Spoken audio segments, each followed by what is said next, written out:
이 물과 기름이 잘 분리가 되어서 그 세제의 때라 아니 옷의 때라든지 이런 것들을 분리를 시켜주는 게 계면 활성제인데요.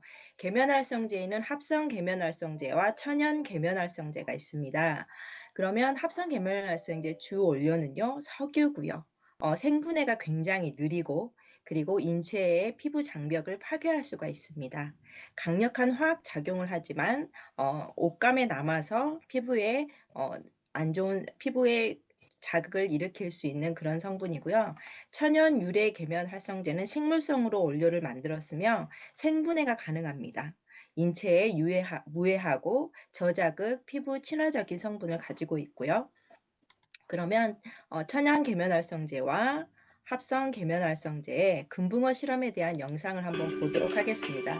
그리고 한쪽에는 합성 계면 활성제를 둘 다 잘 살았습니다. 또 한쪽에는 천연 계면 활성제를 넣고 물고기의 상태를 관찰합니다. 이때 급하나? 그런데 합성 계면 활성제를 넣자마자 물이 탁해짐과 동시에 수조 안의 물고기들의 움직임이 둔해졌습니다. 아니야, 원래 생각을 없어. 반응이 너무 금방 오는데요? 반면 천연 계면 활성제를 넣은 전 물고기는 오히려 더 활발해졌는데요. 그렇죠. 계란 노른자. 천연 계면 활성제를 먹기까지 합니다.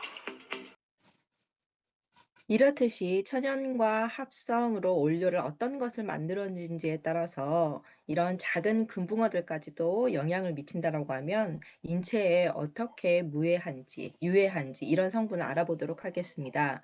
합성 계면활성제가 위험한 이유는 피부 자극을 일으키고 피부의 독소, 피부 경피독을 일으키는 그런 성분이기도 하죠.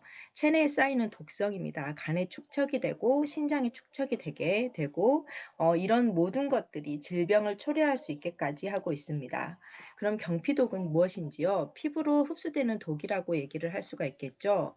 두피라든지 아무 겨드랑이라든지 우리의 신체적인 모든 곳들에 유입이 되면서 뇌졸중이라든지 만성기관지염, 성기능 장애, 심혈관 질환, 여러 가지 구강염이라든지 신장암이라든지 이런 것들까지 처리를 할 수 있기 때문에 내가 쓰는 세제의 원료가 어떤 화학 성분이 들어가 있고 어떤 것들이 들어가 있지 않은지에 대해서 명확하게 알고 사용을 하셔야 된다는 거죠.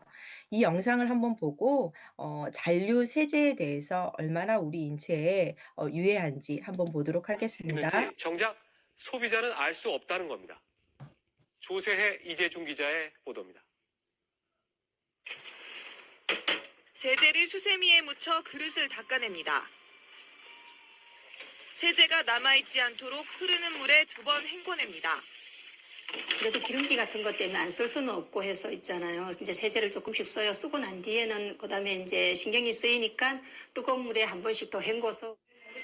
형광염료를 섞은 세제로 설거지를 한 뒤 세제가 남아있는지 점검해봤습니다. 설거지를 마친 그릇입니다.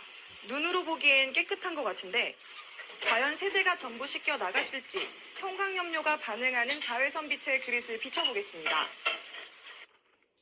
암실 속에서 자외선 빛을 쬐자 그릇 군데군데 얼룩이 나타납니다. 그릇에 올려놓은 음식물에도 형광염료가 묻어납니다. 그릇에 남은 세제는 음식과 접촉해 우리 입속으로 들어갑니다. 이렇게 우리 몸으로 들어가는 세제의 양은 1년에 최대 소주 2잔 분량이라는 연구 결과도 있습니다. 잔류세제는 각종 질환의 원인이 되기도 합니다.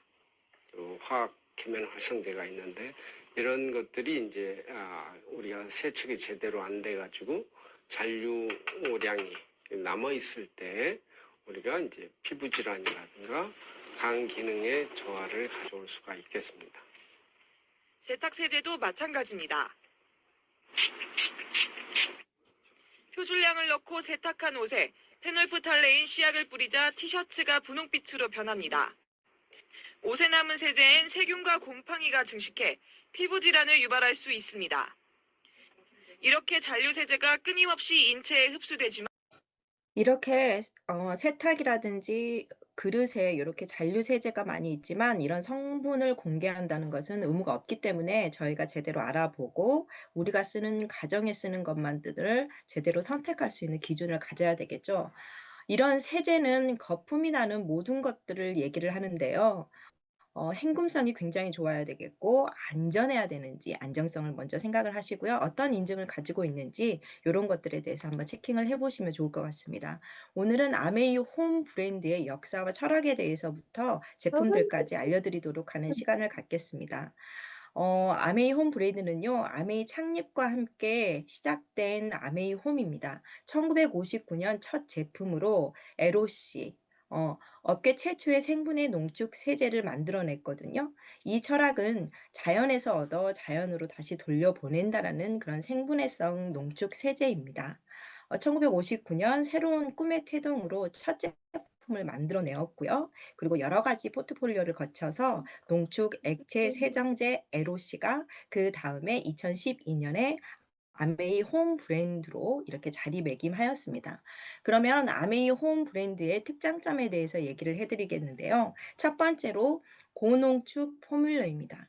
적은 양을 가지고 강력한 세정력을 이룰 수 있고요. 희석 사용으로 용기가 감소됩니다. 두 번째로는요, 무인 세제인데요. 인산염이 들어가 있지 않다라는 거거든요.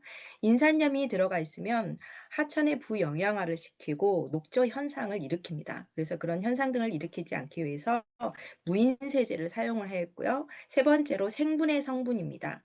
자연에서 그대로 48시간에서 72시간 내에 100% 분해가 되죠.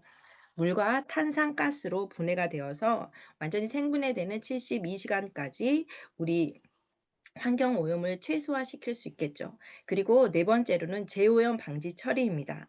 세탁 중 오염물이 옷감에 다시 물을 들러붙지 않게끔 재오염 방지 처리가 되어 있어서 옷감을 조금 담궈 놓았다라고 해도 물은 더러울 수 있으나 의류는 깨끗해지고 있다는 거죠. 그러면 공인 인증에 대해서 한번 볼게요. 바이오캐스트 포뮬러입니다. 아메이 독자적으로 개발한 친환경 포뮬러 인증이고요. 강력한 세정력, 피부의 안정성을 보장하고 있습니다. 두 번째로는 세이퍼 초이스, 미국 환경보호청 EPA에서 공인 인증이 되었고요. 인체 환경에 더 안전한 성분을 사용했다라는 그런 인증입니다. FSC 인증 같은 경우에는요, 포장재, 지속 가능한 숲을 경영하기를 통해서 그 포장재에 사용하는 그런 모든 것들을 재사용할 수 있도록 FSC 인증을 받았습니다. 아메이홈 고농축 세제는요, 탄소 배출을 줄이고 물류비를 절감합니다. 그러면 고농축 포뮬러이기 때문에 희석을 사용하고 있는데요.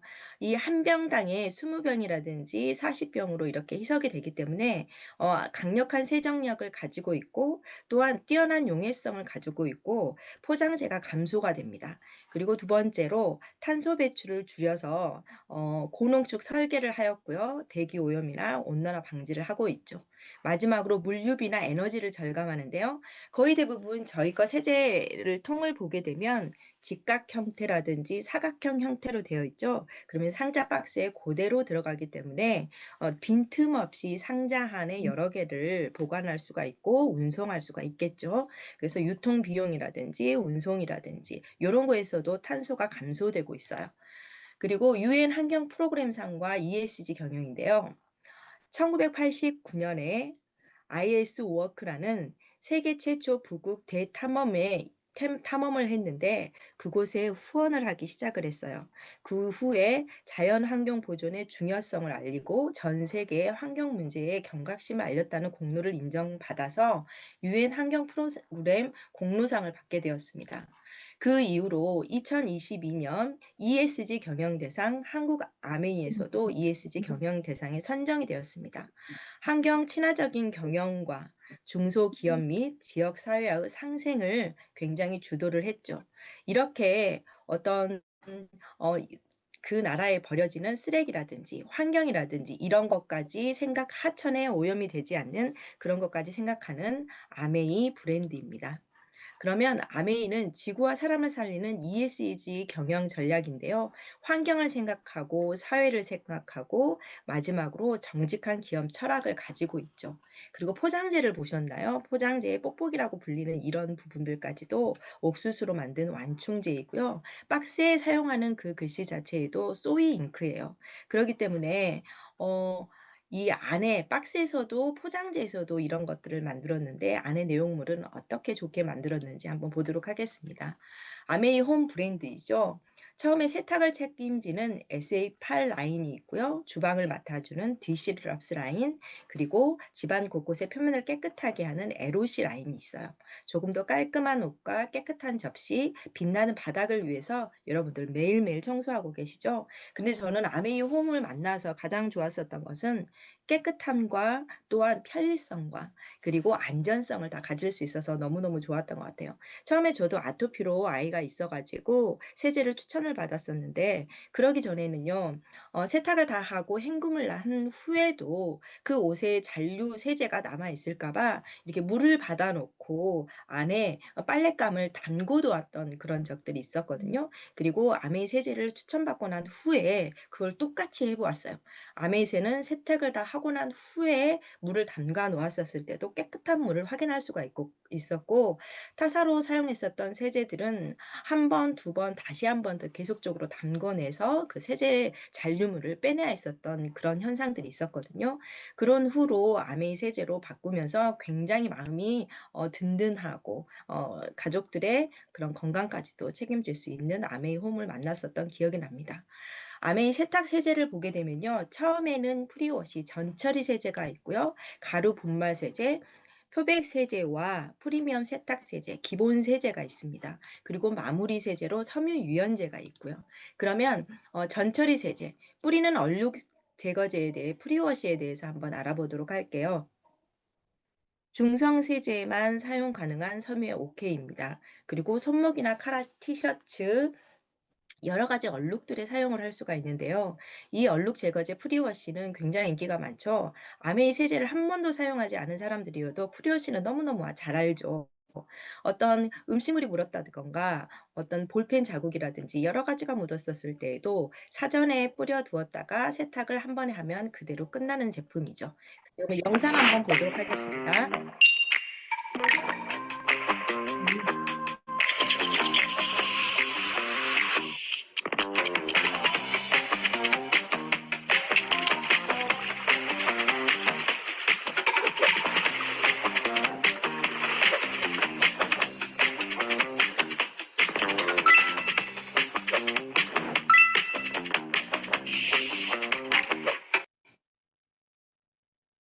목대나 소매대, 화장품 기름 얼룩, 운동화 얼룩, 볼펜이나 흙 자국, 그리고 커피에 들어있는 크레마 부분 있죠. 그 부분이 굉장히 얼룩이 잘 안 지워지는데 그 자국까지도 굉장히 잘 지워지고요.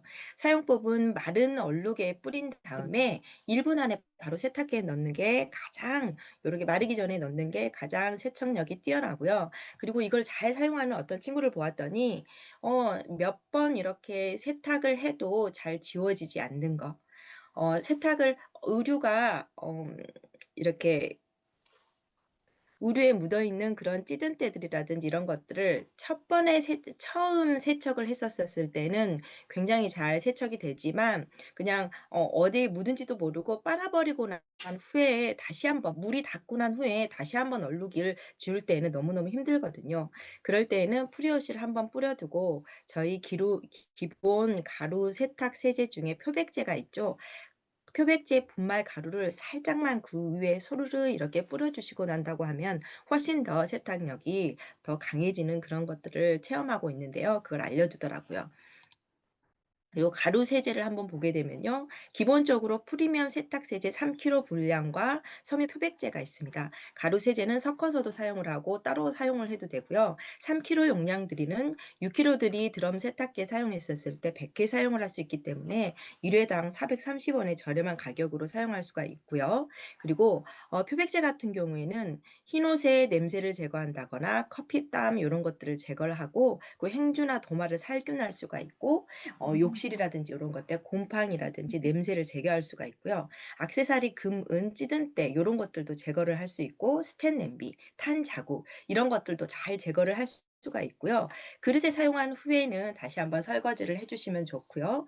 산소계 표백제로 살균을 해서 인체에 무해하고요. 탈취까지 할 수 있고 살균을 하고 표백까지 해서 한꺼번에 이것들을 다 할 수 있는 제품입니다. 그리고 마지막 마무리 섬유유연제를 한번 볼게요. 섬유유연제에는요, 화학 성분이 제대로 들어가 있지 않고 뭐 바이오캐스트 포뮬라, 생분해성 이런 것들이 다 되어 있고요. 근데 다른 타사들 같은 경우 향기가 남아 있죠. 그러면 피부에 또 흡수가 될 수 있기 때문에 인체에 무해하겠죠. 근데 아메이 같은 경우에는 천연향 베이스를 사용하고 있어요. 근데 아메이 스토리가 있습니다. 온도가 굉장히 낮아서 굳을 수가 있기 때문에 화학 성분을 더 넣지 않고 이 상태로 그대로 유지를 한다라는 거죠. 스토리를 한번 볼게요. 기온이 높은 동남아 일부 국가에서 굉장히 섬유유연제가 굳어서 불편했다는 이야기를 하고 있어요.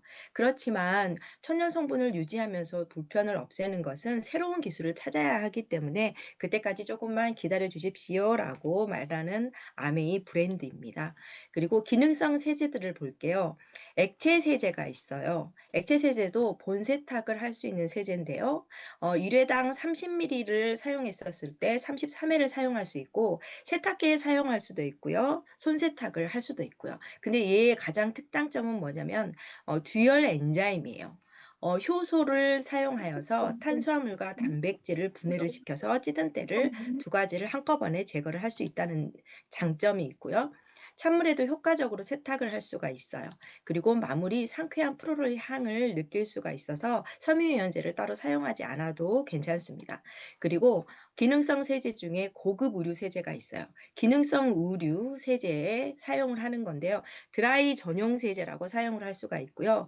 이 세제를 사용할 수 있는 것들은 물로 이렇게 빨 수 있는 그런 의류들 같은 경우에 사용을 하면 너무너무 좋고요.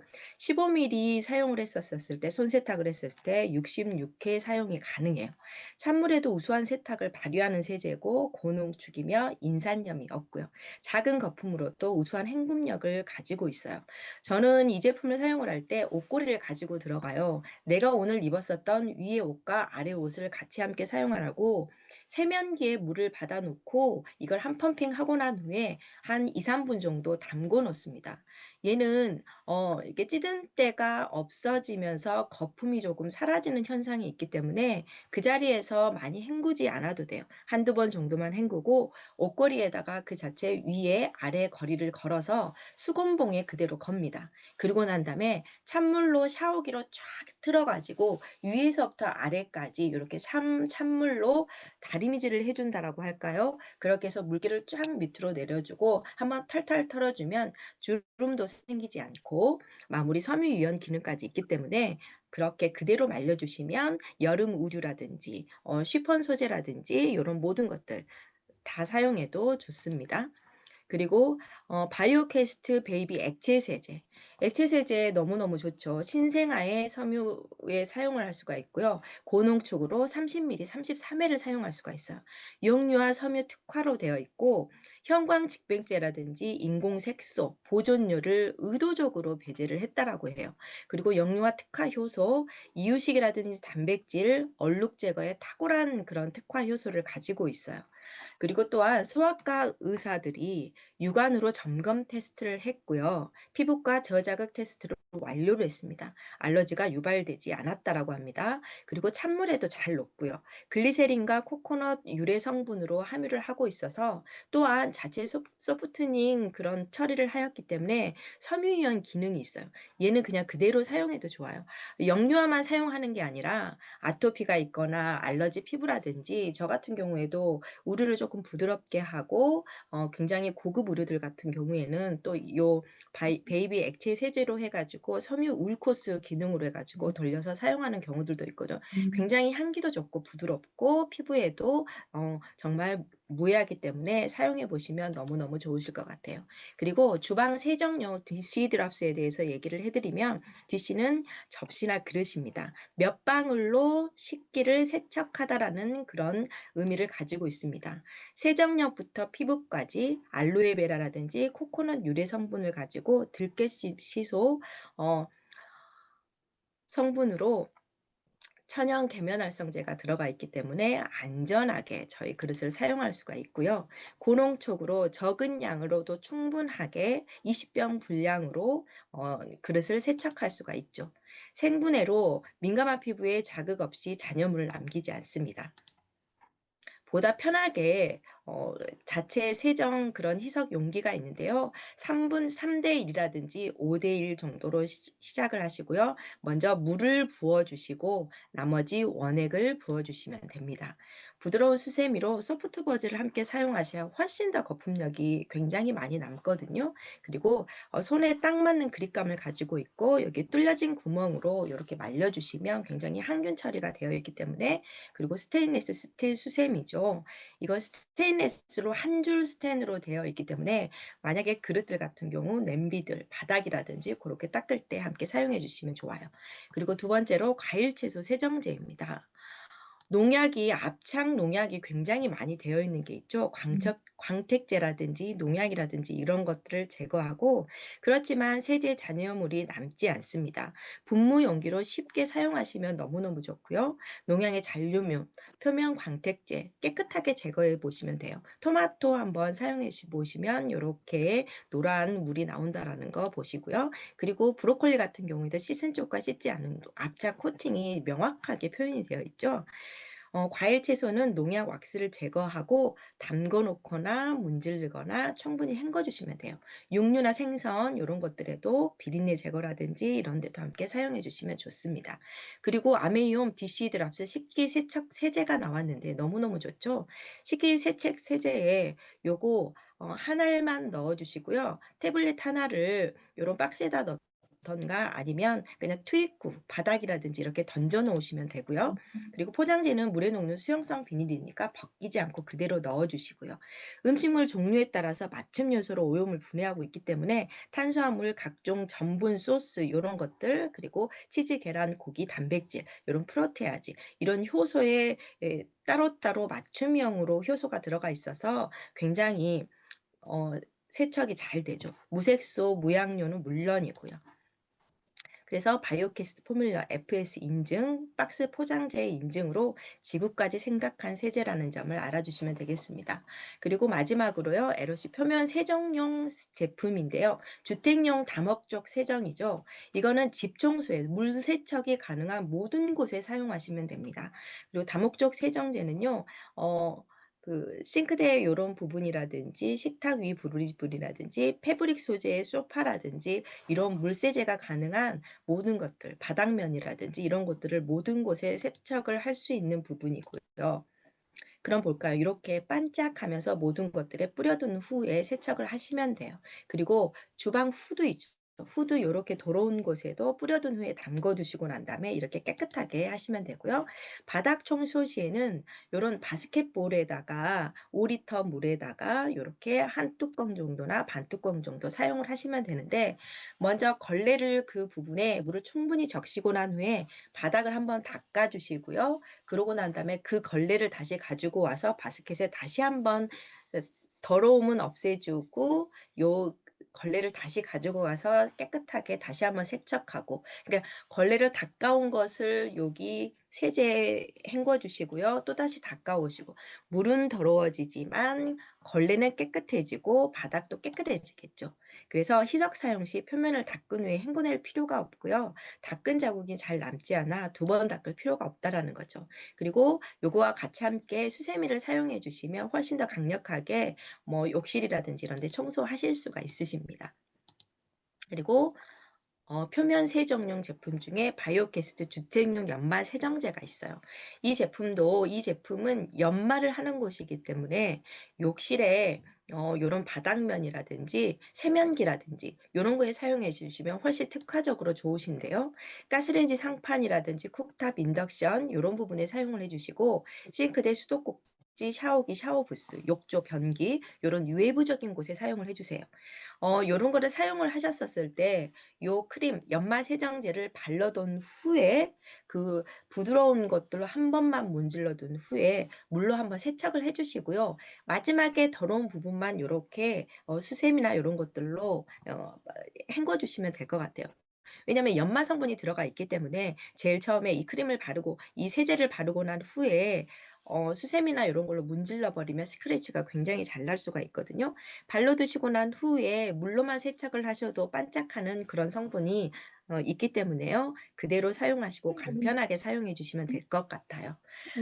이 아메이 홈 브랜드에 대해서 한번 생각을 배워 보았는데요. 아메이 홈은 지구와 환경을 생각하는 브랜드로서 더 깨끗하고 안전한 선택을 하시면요. 가족의 일상과 삶의 질을 굉장히 높일 수가 있습니다. 저도 아메이 홈을 만나고 굉장히 편리하면서 안전하게 집안을 깨끗하고 옷을 세탁하고 청소하고 그릇을 씻고 요런 부분들까지 입으로 들어가지 않는 그런 세제를 만끽할 수가 있었습니다. 여러분들도 모든 일상을 바꾸시며 아메이 홈으로 바꿔보시기 바랍니다. 저의 제품 정보는 이상으로 마치도록 하겠습니다.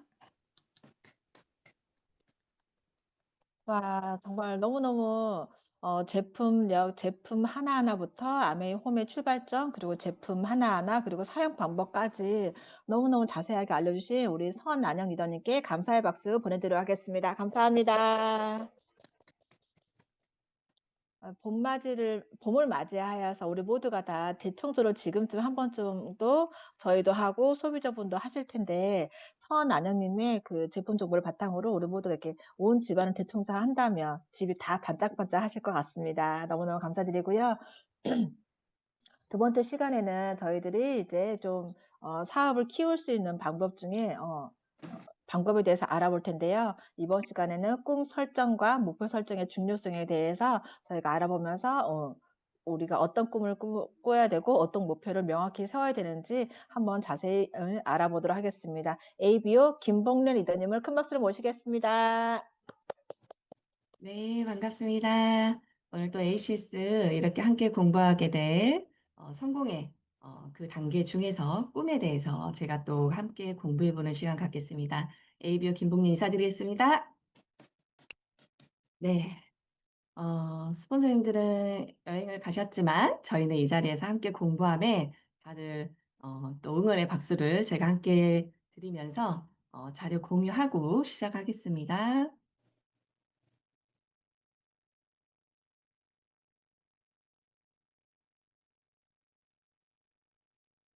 네, 공유가 되었나요?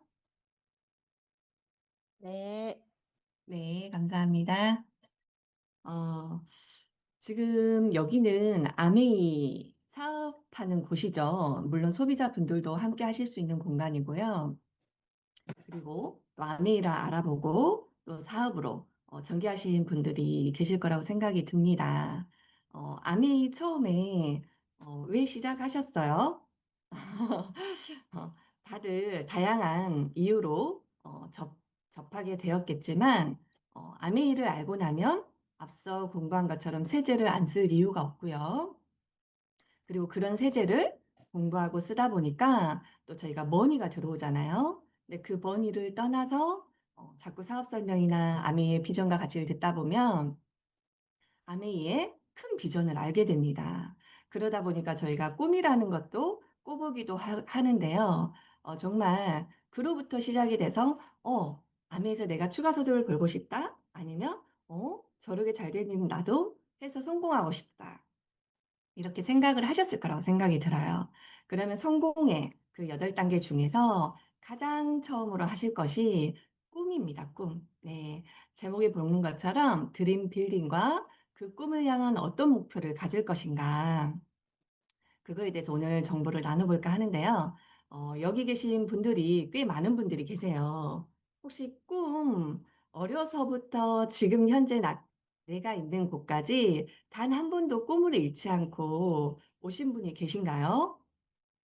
제가 지금 화면은 보이지 않아서 저 혼자 이야기하고 있는데 정말 어릴 때는 학교를 다니다 보니까 선생님의 어떤 요구 사항에 의해서 꿈을 적어보기도 하고요. 장래 희망이라고 하죠. 그리고 "넌 뭐가 되고 싶어?" 하물며 어릴 때는 저희 부모님들도 눈을 초롱초롱하면서 말하지 않았나요? "넌 뭐가 되고 싶니? 너 하고 싶은 거 다 해." 이런 적이 있으셨죠. 물론 자녀를 키우고 있는 저희도 어린 자녀가 있는 부모님은 그러지 않나요? 근데 언제 꿈을 이루셨어요? 네. 점점점 학업의 결과와 취업을 통해서 막연한 그런 현실과 맞닿으면서 점점점 꿈은 이뤄간 채 '난 뭘 해야 될까?' 아마 이런 식으로 대체하는 삶으로 되지 않았을까 싶습니다. 그래서 정말 꿈에 대해서 지금 저희가 30 이든 50 이든 하물며 80 이든 내가 지금 당장 꿈을 배우는 것이 가장 행운이라고 생각이 듭니다. 그래서 지금 꿈에 대해서 잠시 함께 생각해 보는 시간을 가질까 하는데요. 방금 앞서 말한 것처럼 정말 '우리의 꿈은 무엇인가?' 생각해 보시고 그 꿈이 거창해서 어렵다 그러면 '내가 과연 원하는 삶이 뭐지?' 한번 생각해 보셨으면 좋을 것 같아요. 매슬로우의 인간의 욕구 5 단계 중에서 자아 실현 욕구가 가장 높다라고 합니다. 그 이유는즉슨 나의 잠재력을 최대한 발휘하기 위해서 노력하고 지속적인 발전을 꾀하는 욕구, 이런 자아 실현 욕구가 결국은 꿈이라고 해요. 사실 생각해 보면 다 인정의 욕구 있지 않으신가요? 나의 성장의 욕구 있으시죠? 그리고 성취감의 욕구 이런 것들이 그냥 나의 꿈이라고 생각을 하시면 됩니다. 근데 그 꿈이 현실에서 어떤 수단이 만나지 않고서는 꿈을 실현하기도 어렵고요. 무엇을 시작해야 될지도 몰라요. 근데 저희는 아메이라는 수단을 만났기 때문에 그 수단을 만난 것만으로도 너무나 감사하다라는 생각이 듭니다. 그래서 먼저 아메이는 우리의 꿈을 이룰 수 있는 그런 사업이다라고 정의를 내리면서 다음 장표를 넘겨 볼게요. 꿈꾸기 시작은 자신과의 대화부터 시작한다라고 합니다. 혹시 내가 지금 비즈니스를 전개하는 그 과정에서 마음이 흔들리거나 아니면 내가 비즈니스를 하고 있음에도 불구하고 내 꿈이 아직 정확하지 않으신 분들은 자기와의 대화를 많이 해 보시라고 권장을 드립니다. 나는 뭘 좋아하는지, 뭘 했을 때 행복한지, 어떤 삶을 살고 싶은지, 어떤 일들이 있었으면 좋겠는지, 그리고 나는 어떤 사람으로 기억되고 싶은지 늘 생각하면서 자기 성찰을 하면서 내 꿈과 가까워질 수 있도록 노력을 하시면 좋을 것 같아요. 그래서 명언 중에 이런 말들도 있죠. "생각하는 대로 살지 않으면 사는 대로 생각하게 된다." 정말 무서운 말인 것 같아요. 혹시 이런 문구를 들어보지 않고서는 살아가는 대로 생각하지 않습니까? 보통 사람들은 그게 최선이라고 생각할 수도 있고요. 잘하고 있다라고 생각할 수도 있어요. 근데 여기 계신 분들만큼은 정말 이 문구를 새기면서 정말 우리가 생각하면서 살았으면 좋겠다라는 생각이 들고, 그리고 솔로몬도 이런 얘기를 했어요. "꿈이 없는 백성은 죽은 백성이다. 25세에 죽고 70세에 매장당한다." 이 말이 무슨 말일까요?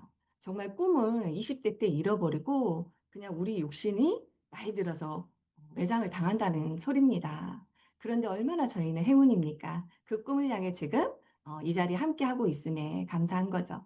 그래서 이 꿈은 정말 중요합니다. 그 꿈, 나의 꿈 소중하게 간직하면서요. 그 꿈을 더 가꾸셔서 그 꿈을 키워가는 게 저희가 해야 될 일인 것 같아요. 그래서 그 꿈을 꾸고 키워가고 지키는 것을 구체적으로 저희는 배워보자라는 거죠. 그래서 모든 성공적인 업적은요. 그 꿈에서 비롯되었다라고 합니다. 그리고 그 꿈, 네, 생생하게 꿈을 꾸는 그 재능이 없어도 가능하고요. 그것이 바로 성공으로 갈 수 있는 일이라고 합니다. 그리고 또한 꿈 하나를 무슨 이런 얘기를 들어서 할까 싶겠지만은요. 정말 사람은 망각의 동물이에요. 이 꿈도 학습을 통해서 훈련을 통해서 꿈이 만들어집니다. 그래서 저희는 아는 말이어도 또 듣고요. 아는 내용 같아도 이 내용을 또 배우고 있는 것입니다. 그래서 이 사업에 가장 필요한 능력은 정말 자신의 꿈에 대한 상상력이라고 합니다. 처음에 사업을 전개하실 때 상상들 많이 하셨죠? 예. 정말 시작할 때 '다이아몬드 곧 갈 것 같다.'라는 생각하지 않으셨어요? 예, 맞습니다. 그런 상상 결코 괜찮습니다. 더 크게 꾸시어라고 저는 하고 싶어요. 왜냐하면 저희가 배우고 있는 이 책 안에서도 정말 그 무한한 상상력으로 성공할 수 있다라고 하기 때문에 정말 나를 믿고 나를 믿어가면서 믿음을 키워가면서 그 꿈에 대한 상상력을 계속 키워 나가시라고 말씀드리고 싶어요. 그래서 꿈은 성공의 첫 단계로서 원하는 목적을 달성하기 위해 해야 합니다. 그 어떤 단계에서도 앞으로 잘 나아가지 않을 때 다시 첫 단계의 꿈으로 돌아와서 내가 왜 하는지 늘 점검하시면서 하시면 정말 흔들리지 않을 거라고 생각이 듭니다. 그런데도 불구하고 꿈을 지키기가 힘드실 때가 있으시죠. 이제 내가 첫 발을 내딛어서 누군가에게 전했을 때 많은 이야기들을 듣지 않으세요? 하물며 내 믿음을 이만큼 이제 해 보고 싶었는데 한마디 했더니 나까지 끄집고 가버리는 경우도 생기기도 합니다. 그랬을 때 저희는 꿈을 지켜야 되는데 이런 말을 했어요. "그 누구에게도 당신의 꿈을 빼앗기지 말라." 정말 너무나 멋진 말인 것 같습니다. 저희가 살아오면서 늘 해 보고 싶고 자신 없는 모습으로 시작을 했는데 특히 우리나라 사람들은 타인의 의식을 많이 갖는 것 같아요.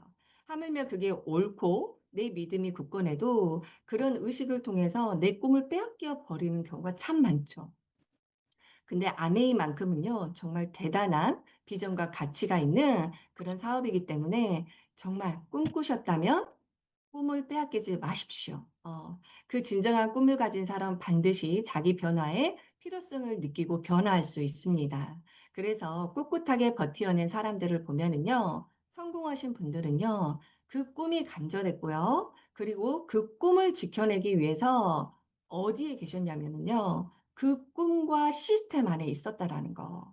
그래서 만약에 내가 흔들리고 그 꿈이 빼앗길 듯 할 때는 이 시스템 안에 그냥 말뚝을 꾹 박으시고 그냥 이 안에서 버티기를 한번 해 보셨으면 좋겠습니다. 그리고 또 하나 '나는 할 수 있다.'라는 그 자신감으로 이 안에서 계속 믿음을 채워 가시면은 할 수 있는 그 열정과 에너지가 나올 거라고 생각이 듭니다. 그렇다라고 하면 그 꿈은 막연한 꿈이 되어서는 안 됩니다. 그래서 저희는 그 꿈을 생각하고 상상해서 글로 적어 보고요. 그 글로 적어서 훨훨 날아가 버리지 않도록 적는 그 연습도 필요합니다. 그래서 그 꿈은 아주 커다란 꿈이어야 되고요. 그리고 절실한 꿈이어야 돼요. 진정한 꿈은 커다란 꿈이어야 하고 절실해야 이룰 수 있기 때문입니다. 그래서 꿈은 방금 전에 말한 것처럼 막연한 게 아니라 구체적으로 간절하게 적으시면 됩니다. 그리고 그 강도와 시한이 중요한데요. '언젠가 되겠지.' 이런 생각으로 하시면 꿈은 꿈일 수 있습니다. 꿈은 망상으로 그치면 되지 않고 져야 되기 때문에 반드시 시한이 중요하고 우리의 열정의 강도도 중요하다고 볼 수가 있는데요. 작은 꿈은 작은 장애물에 극복하지 못하고 주저앉기 쉽습니다. 그래서 큰 꿈을 가지라고 하는 거예요. "어머, 나는 자신 아직 없는데 어떻게 큰 꿈을" 이런 생각하실 수 있겠죠. 하지만 그냥 해 보라는 대로 해 보시는 겁니다. 이 위에 있는 화면이 보이시면 한번 봐 보실까요? 꿈의 크기와 시각화를 해 놓은 건데요. 이게 장애물이에요. 근데 만약에 내 꿈이 작은 꿈이라면 여기에 뿡덩 빠지겠죠. 근데 내 꿈이 아주 커다란 꿈일 때는요. 이 장애물 또한도 쓱 지나갈 수가 있습니다. 그렇기 때문에 이왕 시작한 거 큰 꿈으로 절실하게 꿔 보시라고 말씀드리고 싶고, 그리고 저희는 시스템이 있는 사업입니다. 구체적으로 꿈을 시각화해서 적는 것이 이루어질 수 있는 꿈이라고 합니다. 그래서 익숙하지 않고 어색할 수 있겠지만 여기 표에 보이시는 것처럼 저희 워크북이나 CLTC 책자 이 안에 다 들어 있거든요. 이 안에 갖고 싶은 것은 무엇인지, 가고 싶은 곳은 무엇인지, 하고 싶은 일은 무엇인지 한번 적어 보세요. 아마 적다 보면 몇 개 안 적힐 겁니다. 그럴 때는 스폰서님의 꿈이라도 컨닝하셔서 연습을 하시고요. 그리고 그 꿈을 저희는 사람이 별 차이가 없더라고요. 꿈이 다 거의 비슷한 것 같아요. 예. 그래서 그 꿈부터 한번 적어 보시는 연습을 하시고, 그리고 꿈을 이루기 위해서는 반드시 필요한 게 있겠죠? 무언가가 대가 지불이 필요해요. 그게 뭘까? 이렇게 또 써져 있어요. 내 꿈을 위해서 할 일이 무엇인지, 그리고 포기하고 유보할 일이 무엇인지 한번 적어서, 완벽히는 되지 않지만 조금씩 조금씩 변화되는 나를 만들어가면서 그 꿈을 키워가고 계속 꿈의 목적에 달성할 수 있도록 해내 가시는 거죠. 그래서 저도 초보 때 이렇게 드림보드라는 것을 해 보았습니다. 정말 적으라고 하는데 이것도 만드는데 너무 큰 결단이 필요했어요. '굳이 그렇게까지 적어야 되나?' 이런 생각도 해 봤고요. '보이는데 창피하게 붙여 놓아야 되나?' 이런 생각도 해 보았습니다. 근데 그냥 해 봤어요. 근데 혼자 하기 그래서 아이들과 놀이 삼아 이렇게 밤에 잠 안 올 때 했던 것 같아요. 그리고 한 분 한 분 함께하는 파트너 리더님들도 계셔서 다 같이 이렇게 홈미팅을 통해서 스스로 다들 아이 엄마가 됐거든요. 내 꿈은 잃은 채 아이들을 졸졸졸 쫓아다니는 엄마들.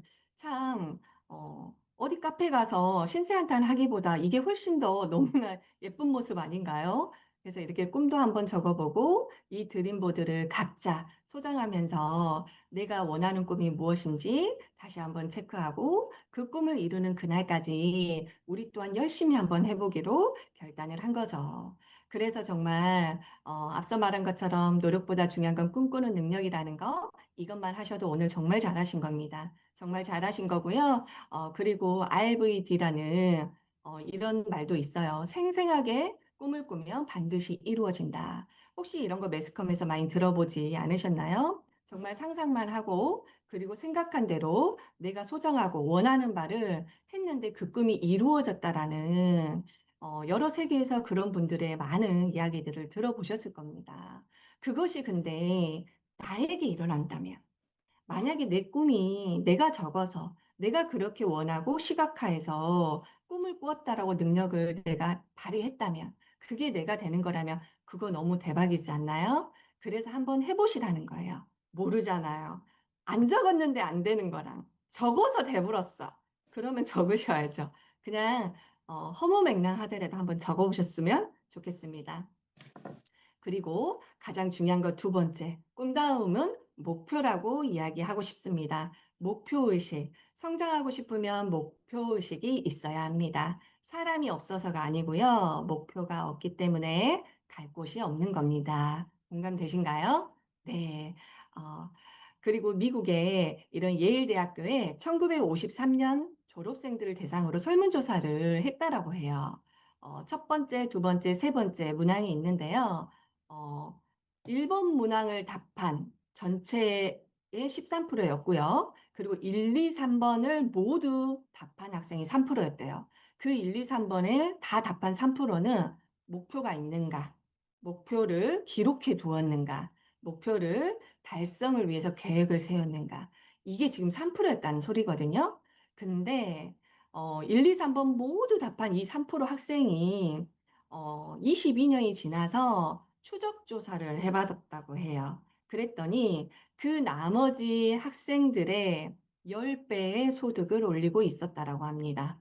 예, 당연히 이렇게 생각하고 산 사람과 당연히 다를 거라고 생각이 들죠. 그러면 저희는 어떤가요? 저희 지금 이렇게 열심히 다들 하고 계시잖아요. 그래서 저희 또한도 10년 후, 20년 후 저희 또한도 이 3%의 학생들이 되어 있지 않겠습니까? 지금 스폰서님 포르투갈에 계시잖아요. 그 자리에 함께 저희가 스폰서님 지금 기다린다고 하시는데 모두 다 함께 할 거라고 그런 생각이 되면서 너무 기대가 되는 것 같습니다. 그래서 목표는요, 꿈과 날짜를 기입해야 그것이 목표가 된다라고 합니다. 그래서 목표는 커야 하고요. 그 목표에 열정과 행동이 나오기 때문에 크게 적으셨으면 좋겠습니다. 그리고 그 목표 또한도 그냥 언젠가 되겠지 하고 적기보다는 단기적인 목표, 장기적인 목표, 그리고 중기 이렇게 목표를 구체적으로 세우셔서 하루가 쌓여서 되는 것처럼 하루 목표도 저희가 적으시면 좋을 것 같아요. 그리고 구체적이고 간결하게 목표를 적으시면 좋을 것 같아요. 저희가 이렇게 탱크와도트가 있는데 여기에 지금 너무나 잘 쓸 수 있도록 저희도 시스템에서 제공을 하고 있어요. 여기에 매일매일 탱크와를 쓰시면서 메모란에 누구를 만났는지, 무엇을 할 건지 이런 구체적인 목표, 궁리 해 가시면서 하루를 한 달을, 한 달을 1년을, 1년을 3년, 5년 이런 목표로 잡고 가신다라고 하면 저희가 반드시 다이아몬드 입성할 거라고 생각이 들고요. 그리고 행동은요, 시스템대로 하시면 됩니다. 처음은 잘 몰라서 그럴 수 있겠지만 이 미팅을 빠지지 않고 들으시면서 마이웨이 하지 마시고 시스템대로 하시면 되고요. 그리고 상담대로 행동하면 빠른 성장을 하실 수 있습니다. 그리고 지속적으로 소비자분들이나 내 마음의 요요가 오더라도 늘 이 시스템 안에서 그냥 꾸준히 지속적으로 하시다 보면 반드시 결과가 나올 거라고 생각이 듭니다. 그래서 이 사업의 목표는 도전적인 그 목표를 세우시고요. 두려워하지 마시고요. 허황되지 않도록 내 목표를 주도하에 꾸준함으로 하시면 될 것 같아요. 그래서 이 초기 사업자분들을 위해서 목표를 작게 스폰서님들과 잡아보시는 것도 좋은 가이드라인인 것 같아요. 첫 번째, 내가 제품을 얼마나 잘 애용하고 있는지 체크해 보셔도 좋고요. 그리고 내가 미팅은 매도일이 참석이 가능하고 스폰서님과 하는 미팅, 홈 미팅 이런 것부터 체크하면서 한 발 한 발 내딛어 보시는 거죠. 그리고 조금씩 아메이 공부를 하시면서 그냥 소비자분들에게 함께 이 좋은 비즈니스를 공유하고 제품을 공유하고 하시면서 그 3개월 내에 작은 3%부터 9%까지 목표를 잡고 한번 도전해 보시는 겁니다. 그리고 작게 나의 지인들과 아니면 아시는 분들 작은 홈미팅을 계획을 세워보셔도 좋고요. 그리고 뭐 횟수를 정하면 더 좋겠죠. 처음부터는 잘 안 되겠지만 그래도 기준을 잡으면 정말 좋을 것 같아요. 뭐 일주일에 2, 3회라든지 월 10회 이상 이렇게 사업의 비전과 가치를 전해보고 그리고 스폰서님을 만나게 해주고 그리고 이런 미팅 공부하는 장소에 와서 너도 꿈꿔보지 않을래? 너도 함께 성장해 보지 않을래? 미래 준비해 보지 않을래? 이러면서 함께 해 보시는 거죠. 그리고 나서 정말 사업의 초석을 만드는 SP라는 핀 또한도 목표 날짜를 정해서 도전해 보시는 겁니다. 지금 4월 달인데 금세 벌써 4월이에요. 네, 26년 시작한 지. 근데 저희는 회계연도가 9월이 시작이거든요. 지금 4월부터 따뜻한 이 봄에 여기저기 지금 꽃이 다 폈잖아요. 저희도 펴야 되잖아요. 저희도 지금 그냥 붕붕 이렇게 함께 덩달아서 그냥 열심히 아메이를 전하다 보면은요. 정말 5, 6, 7, 8, 네, 9월. 9월에 정말 어떤 멋진 꽃으로 또 1년의 사업을 키워갈지 너무 기대가 되는 그런 비즈니스입니다. 그래서 정말 앞서 말한 그 탱크와 노트 이 책 한 권만 붙들고 시스템과 스폰서님 붙들고 충분히 하실 수 있는 비즈니스이고요. 그리고 이렇게 목표 핀 설정하는 그 안에 다 있습니다. 한번 스폰서님들과 같이 상의해서 적어보셔도 좋을 것 같고 그리고 맨 뒤에 보면 사업 계획서 있습니다. 정말 처음에는 잘 모르고 못 적으실 수도 있어요. 하지만 진짜 시작이 반이라고 적을 수 있는 거는 다 적자. 알고 계시더라도 스폰서님 알고 계시더라도 나의 사업 계획서를 매달 적지 않으면요. 내 사업 계획서가 흐지부지 돼버려요. 꿈도 적지 않으면 이루어지지 않는다라고 하는데 그 꿈을 가기 위한 나의 계획이 흐트러지는 거는 이거는 시작이 잘못된 거라고 생각이 들거든요.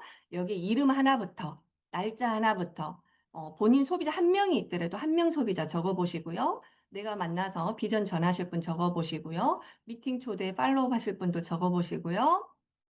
제품 소비자분들 전할 분들 다 적어보시고요. 이거를 빠뜨리시면 안 돼요. 만약에 내가 아메이를 그래도 사업으로 시작을 하신다면 진짜 이 부분 정말 중요하다는 생각이 드니까 혹여라도 지금껏 그냥 대충 하셨더라면 꼼꼼히 잘 체크해서 스폰서님들 월간 상담, 주간 상담 하실 때 이걸 가지고 하시면 좋을 것 같아요. 왜냐면 저희는 사업이거든요. 그래서 정말 비전 보너스 지금 한국 아메이가 너무나 지금 이제 시작이라고 볼 수 있거든요. 예, 너무 늦지 않았다라고 말씀드리고 싶고 방금 말한 꽃피는 봄에 지금부터 집중하셔서 꿈 제대로 놓고 그리고 목표 제대로 잡고 비전 보너스에 수혜가 되려면 저희가 2029 이전의 다이아몬드가 되어야 되거든요. 본인의 상황에 맞게 지금 한번 도전의 핀을 못을 한번 꽝꽝 박으시고 이 기준대로 목표도 잡으시고 보너스도 잡으시고 멋진 여행까지도 잡는 그런 리더님들이 되셨으면 좋을 것 같아요. 삶을 바꾸려면 원하는 삶의 모습을 정하고요. 그리고 올바른 도구, 이게 아메이죠. 그리고 반드시 집중과 몰입이 필요합니다. 저희는 지금 집중과 몰입을 해야 되는 때이라고 생각이 들어요. 정말 사람은 능력만큼 행동하는 것이 아니고 목표만큼 행동한다라고 저희 창업주분께서도 말씀하셨어요. 정말 저희 여기 계신 모든 분들께서 원하는 꿈, 목표, 행동으로 이루어서 내 안에 있는 작은 게 아니라 아주 큰 거인을 깨워서 모두 다 이루는 삶을 사셨으면 좋겠습니다. 저는 이상으로 준비한 내용 마치겠습니다. 와, 정말 저희들의 꿈과 목표에 대해서 다시 한번 생각해 볼 수 있게끔 너무너무 강의 잘해주신 우리 김봉래 리더님께 감사의 박수 보내드리도록 하겠습니다. 감사합니다.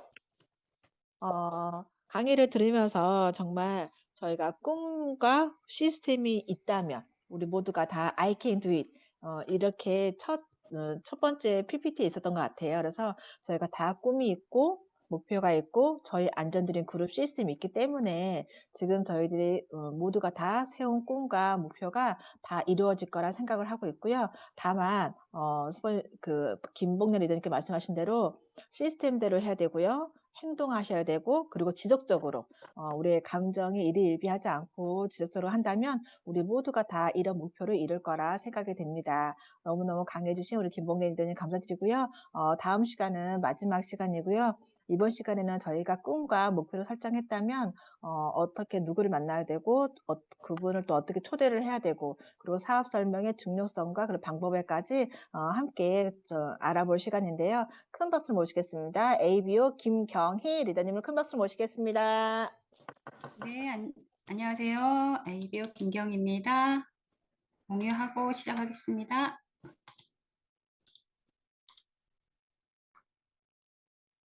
공유 잘 되고 있죠? 되나요? 제가 화면이 아예 안 보여서. 보여요. 네. 저는 오늘 성공을 향한 1g의 행동, 명단 작성, 만남과 초대, 사업 설명에 대해서 말씀을 드릴까 합니다. 사실 우리가 여기는 지금 다 사업을 결정하고 오셨잖아요. 그런데 사업을 결단하고 가장 먼저 마주하는 벽.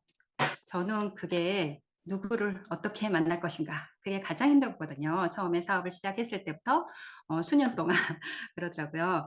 그런데 누구를 만날 것인가. 그거보다는 1톤의 생각, 내 생각은 너무너무 무겁고 나를 짓누르잖아요.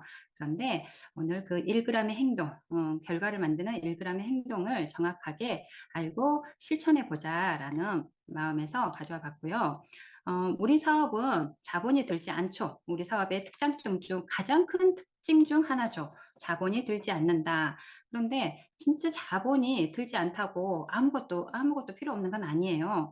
우리 무수히 많은 이야기를 듣죠. 비전의 크기가 명단의 크기이다. 무자본 사업이라고 하지만 진짜 자본이 돈은 들어가지 않아요. 하지만 우리에게 가장 유일하고 가장 강력하고 가장 필요한 자본이 바로 명단이라고 생각합니다.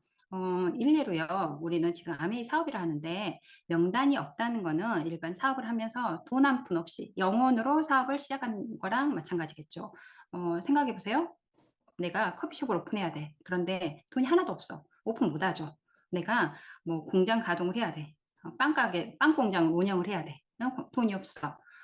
비닐도 못 사겠잖아요. 우리도 명단 하나도 없어. 그러면 우리 아무것도 시작을 할 수 없을 수도 있어요. 그런데 아까 비전의 크기가 명단의 크기라고 했어요. 비전이 크면 클수록 그냥 모든 명단이 내 명단이 되는 거예요. 뭐 세탁소 사장님, 아파트 경비 아저씨 이런 모든 분들이 그냥 지나가는 모든 분들이 내가 비전이 크면 나의 소중한 자본, 즉 명단이 되어가는 거죠.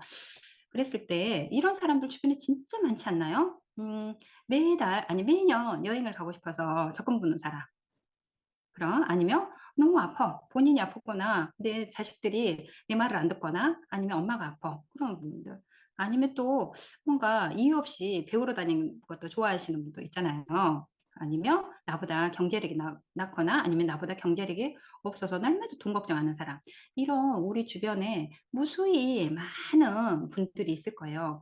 사실 그런 모든 분들은 본인에게 결핍이 있거든요. 그런 사람들이 나의 명단이 되어가는 거죠. 그런데 우리가 하나 착각하는 게 있어요.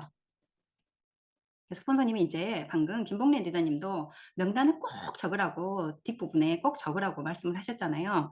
그럼 계속 스폰서님도 명단을 적어봐라, 명단을 적어봐라 하는데 뭐라고 우리는 생각을 하나요?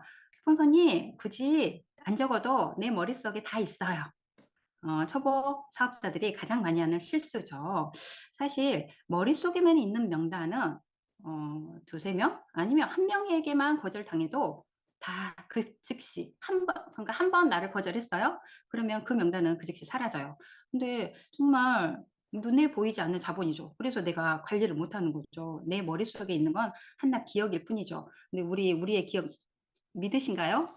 저 냉장고 문 열었어요. 그런데 냉장고에서 내가 뭘 꺼내려고 했지? 그것마저도 잊어먹는데 어떻게 내 머릿속에 있는 나의 명단을 기억을 할 수 있겠어요? 저도 정말 사실 아메이 초창기 때는 적지 않았어요. 적지 않아도 어느 정도 기억이 났거든요. 그런데 지금은 안 적으면 어제 만났던 사람조차 아니 진짜 아예 기억이 안 나요. 그래서 내가 저번 주에 어제 뭘 했지? 적지 않으면 그냥 아예 없는 게 돼버리는 것 같아요.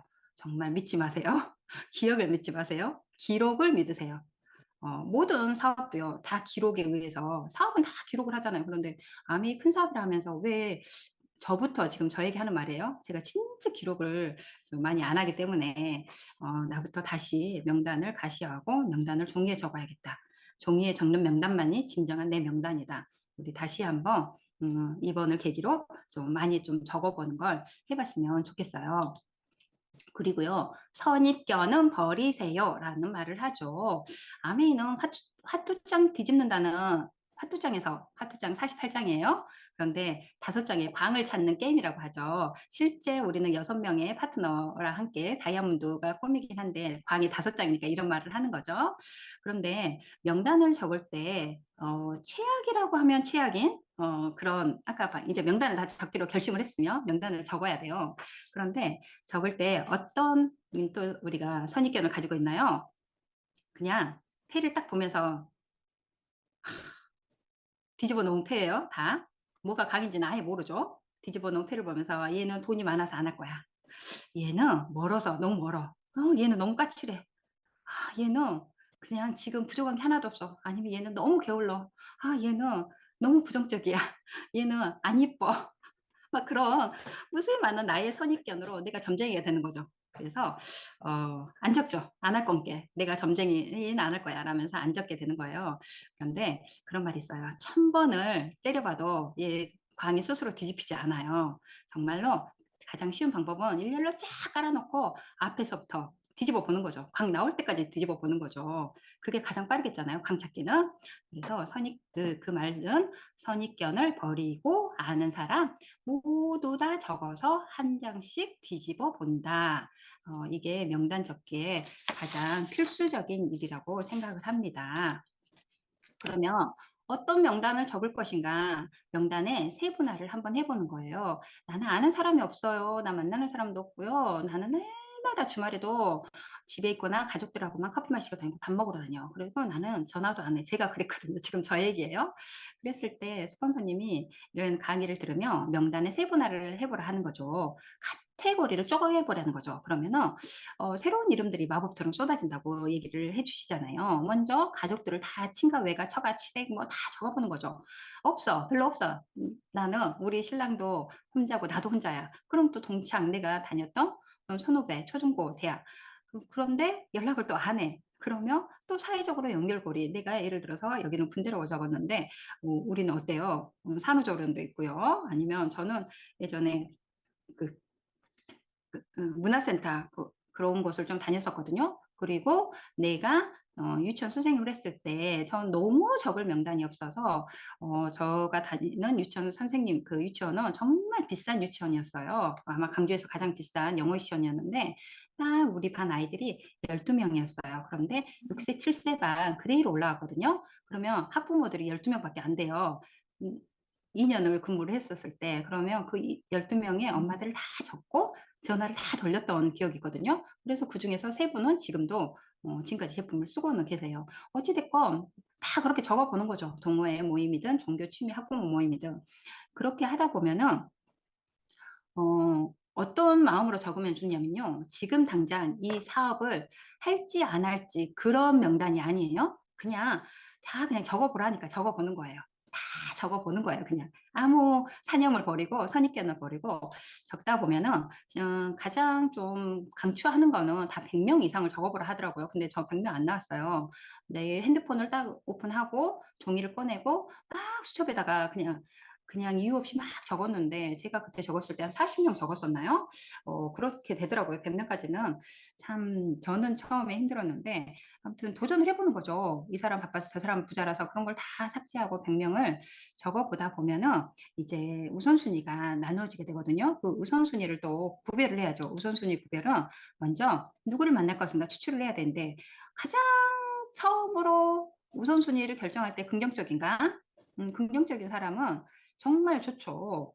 요즘에 MZ 세대들은 자기는 긍정적이 아닌데 외면으로 보기에만 긍정적으로 보이는 음, 듯하게 그렇게 연극처럼 그렇게 하는 경우도 있지만 어찌됐건 긍정적이고 또 약속을 잘 지키는가 이게 긍정적인 거하고 약간 비슷하잖아요. 그리고 거리가 가까운가 초보 사업자들은 문전옥답이란 말이 있죠. 내 집 앞에서 가장 가까운 밭을 내가 관리를 잘하겠잖아요.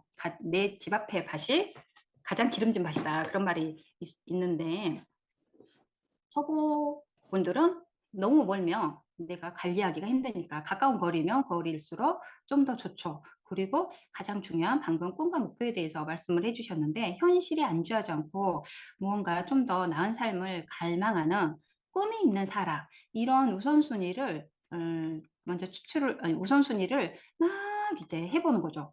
그래서 각자의 이 점수를 매기는 거죠. 점수가 가장 높은 사람의 2, 30명을 핵심 명단을 이제 뽑아보는 거예요. 그래서 그렇게 뽑은 다음에 이 다음에 이제 만나야 될까?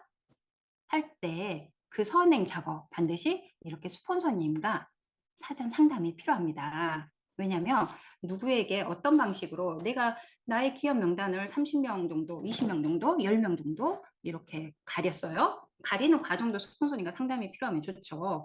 그런데 그러고 나서 이제 만나기 전에 어떤 식으로 만나면 좋은지 스폰서님과 상담을 해야지 조금 더 귀한 만남의 결과를 얻을 수 있을 거예요. 모든 과정은 정말로 다 스폰서님과 상담이 필요합니다.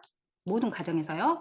그리고 이제 이렇게 명단을 잡았어요. 그러면 약속을 잡아야죠. 명단만 막 적고 나서 만나지 않으면 아무 일도 일어나지 않죠. 그랬을 때 약속을 잡아야 되는데 약속은 주도권, 어떻게 주도권을 잡는가. 참 그게 중요해요.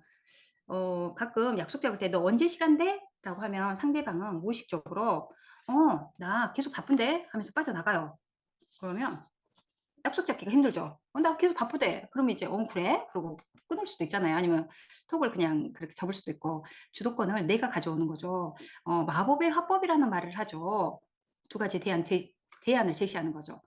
나 이번 주 화요일 오전하고 아니면 목요일 오후가 괜찮아. 넌 언제 좋아? 둘 중에?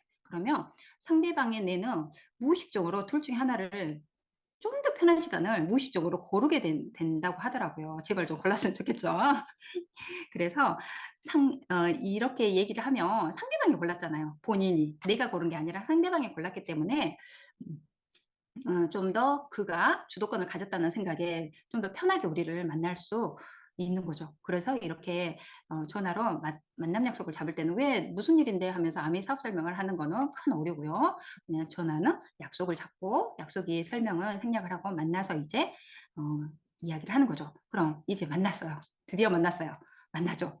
기존 입력부터 하던가 일상 속 하던가 SNS 요즘 활용 많이 하잖아요. 이렇게 만났죠. 만남은 그냥 만나려고 만나는 게 아니죠. 뭔가 연결을 하려고 만나는 거잖아요. 이걸 포인트를 잘 잡으셔야 돼요. 아메이에서 만나라겠어요. 그래서 만났어요. 나는 아메이 이야기를 하고 싶어서 만나죠, 당연히. 그리고 나서 본인은 아메이 이야기를 한다고 착각하는 분들이 정말 많아요. 그런데 그게 그냥 수다일 수 있어요. 그럼 너무 아깝지 않나요? 너무 아깝잖아요. 우리 만나기도 너무 힘든데. 그래서 연결하는 게 목표예요. 만남보다 더 중요한 이유가 이제부터 시작이 되는 거죠. 만날 때 그럼 어떻게 만나세요? 여기 누구랑 만나고 싶으세요? 우리는 아메이 사업가라니까요. 2등 기업 CEO예요. 아메이 CEO예요. 그런데 우리는 왼쪽처럼 만나지 않나요? 편하게. 그러면 절대 나를 알던 지인은 아니면 나를 모르는 지인이든 콜드 컨택이든 누구도 나를 사업가로 인정하지 않아요. 뭔가 내가 내뿜는 게 쟤는 뭔가를 하긴 하네. 쟤 아메이하고 나서 좀 달라졌네. 뭐지? 아메이가 뭐길래 쟤가 달라져 보이지? 라는 호기심도 들고요. 또 신뢰도 줘야 되고요. 믿음도 줘야 돼요. 그런데 하나님은 우리의 내면을 아시지 상대방은 나의 내면을 몰라요. 상대방은 나의 외모를 보고 판단을 해요. 그렇기 때문에 정말 만날 때 복장, 머리, 얼굴, 표정 다 모든 거를 신경 써야 돼요. 우리는 사업가이기 때문에. 그래서 복장의 중요성 이 그림이 단적으로 나타내 주죠. 제가 이거 열심히 채소로 만들었습니다. 그래서 너무 잘 나와서 가져와 봤고요. 자, 그럼 만남과 초대를 할 때 우리가 콜드 컨택이든 만났어요. 그러면 만났을 때 어떻게 이야기를 먼저 하시나요? 부작용을 낳는 경우가 어떤 경우냐면요. 만나자마자 사업 이야기를 다짜고짜 막 하는 거예요. 그랬을 때 사업은 부담스러운 사람들이 정말 많잖아요. 그랬을 때 비즈니스 비전을 바로 이야기를 하는 것보다는 그 중간에 다리를 살짝 올려보는 거죠. 혹시 아메이 제품 쓰시는 거 있으세요? 아니면 아메이 나는 이거 아메이 치약이 제일 유명한데 아메이 치약 한번 써봤어요? 그렇게 제품에 대한 이야기를 먼저 하면 아메이 사업에 대한 오해가 있어도 제품이 좋다는 건 사실 대한민국 온 국민이 알잖아요. 그래서 제품에 대한 긍정적인 대화에서 자연스럽게 비전으로 넘어가는 거. 긍정적인 제품 경험을 환기시켜 보는 거죠. 아메이 사업에 대해서 바로 들이밀면 선입견이 생기고 제가 나한테 뭐 시켜볼란갑다. 나 진짜 조심해야 되겠는데? 그럴 수 있다는 거죠. 그래서 우리나라는 사실 관계 중심 문화잖아요. 관계를 형성하는데 중요한 게 이 제품으로 다리를 놓는 거죠. 그러면 만나서 이제 뭐래요? 만나서 내 이야기만 쏟아놓고 오시는 분 많으시죠? 아메이 얘기를 너무너무 하고 싶으니까. 그런데 죄송합니다. 대화의 주도권은 내가 가져오긴 해요. 그런데 내가 어떤 대화의 주도권을 가져오냐? 내가 말을 많이 하는 것보다 내가 질문을 많이 하는 거죠. 질문을 하는 거죠. 질문을 할 때 FRM 우리 이거 너무 많이 배우고 있잖아요. 그래서 F 가족의 안부를 묻어요. 그리고 O 직업 직장의 비전을 물어요.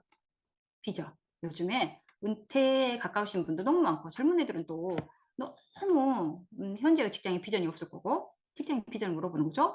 그리고 R 여가 시간에 뭐라고 보내는지 어떻게 보내는지 이렇게 이거 세 가지만 대략 물어봐도요. 아니면 자녀에 대한 이야기를 물어봐도요. 이렇게 가족의 자녀죠. 이렇게 물어보면 반드시 그 사람의 결핍이 나와요. 시간이 없는지 돈이 불안한지, 건강이 걱정인지 이런 결핍들이 나오면 그 결핍을 파악하고 나서 우리의 메시지를 전해주는 거죠. 이 메시지에는 자산소득의 필요성이나 시대의 변화, 암의 제품이 건강을 책임질 수 있다는 거, 이런 우리가 진짜 주고 싶은 메시지를 줘보는 거죠. 그래서 이 F4RM은 질문을 통해서 잘 한번 이렇게 체크를 해 나가 보는 거죠. 그렇게 사실 질문과 제안을 20%, 나는 일단 처음에 만났을 때 20% 정도 질문을 하고 그 사람에 대한 걸 경청을 하는 거죠. 그런 말이 있더라고요. 입에는 마스크를 씌우고 70% 들으세요. 전숙 스폰서님도 항상 그런 말씀 많이 하셨죠. 내 귀에서 오리가 1000마리가 깨깨깨깨깨 니 말해 계속해서 그 깨깨거리는 오리를 잠재워라.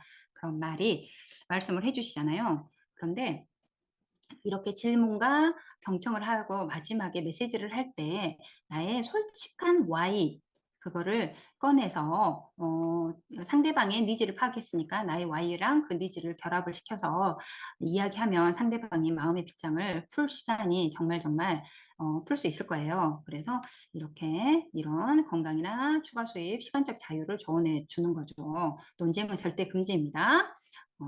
예를 들어서 야 그거 다단계 아니야? 막, 야 암이 다단계 아니라니까? 내가 몇 번을 말하냐? 뭐 그런 식으로 논쟁은 금물입니다. 그리고 또 한 가지 좀 제안을 드리고 싶은 게 오늘 결판 내리라는 압박감. 이글이글 타오르는 그 열정은 좋아요. 그런데 그 열정이 약간 상대방을 압박하지 않나? 그런 생각을 좀 해보시면 너무너무 좋을 것 같아요. 예를 들어서 내가 소개팅을 나갔어요. 그런데 상대방이 그냥 오늘 첫 만남인데 나랑 오늘 당장 결혼할 것처럼 이글거리는 눈빛으로 막 하면은 사실 다시 안 만나고 싶을 수도 있잖아요. 우리가 이렇게 왜 압박감이 상대방에게도 전달이 될까? 그건 너무 내가 기대를 많이 하기 때문일 거예요. 결과에 연연하지 않고, 결과에 연연을 안 하면 이렇게 흰빼기의 미약 커피잔에 이렇게 되잖아요. 약간 좀 저는 골프는 안 배워봤지만 골프할 때도 힘이 잔뜩 들어가면 헛스윙이 된다 하잖아요. 힘을 빼야 정확하게 멀리 나아간다 하잖아요. 그랬을 때 그렇다고 뭐 눈동자에 아니 눈에 열정을 빼라는 건 아니고 뭔가 결판을 내버리라. 그 압박감을 버리라는 거예요. 나는 그냥 너에게 메시지를 전달하는 거야. 너의 말을 들어주고 메시지 전달 의미로 해야지. 너 반드시 오늘 프로모션 사야 되고 너 반드시 오늘 미팅 와야 되고 막 그런 완전히 결판을 내리는 압박감, 내 등 뒤에 숨겨둔 칼을 보여주면 안 됩니다. 칼을 숨길 수는 있지만 절대 그 칼을 꺼내서 보여주면 안 됩니다. 이건 전숙 스폰서님께서 해주신 말씀이세요. 그래서 이제 우리 만났어요. 연락하고 만났어요. 제가 아까도 말씀드렸지만 절대 헷갈리지 마세요. 연락의 목적은 만남이에요. 만났어요. 만남의 목적이 무엇인지를 잘 생각을 해보셔야 돼요. 만남의 목적은 미팅 초대잖아요. 제일 마지막 미팅이 아니더라도 사업이니까 제품 사용이잖아요. 그런데 사업 초대가 안 되면 미팅 초대가 안 되면 그러니까 결론은 STP잖아요. 제품을 알려주든 사업 설명을 하든 스폰서님은 프로모션 하든 연락하고 만남의 목적이 STP란 말이에요. 그런데 대부분 많이 이걸 착각을 해서요. 그냥 만나요. 난 그래서 아메리를 했다고 착각을 해요. 수다만 떨고 오는 경우가 정말 많은데 수다만 떨고 오면 그건 사업이 아니라 그냥 친목 도움이에요.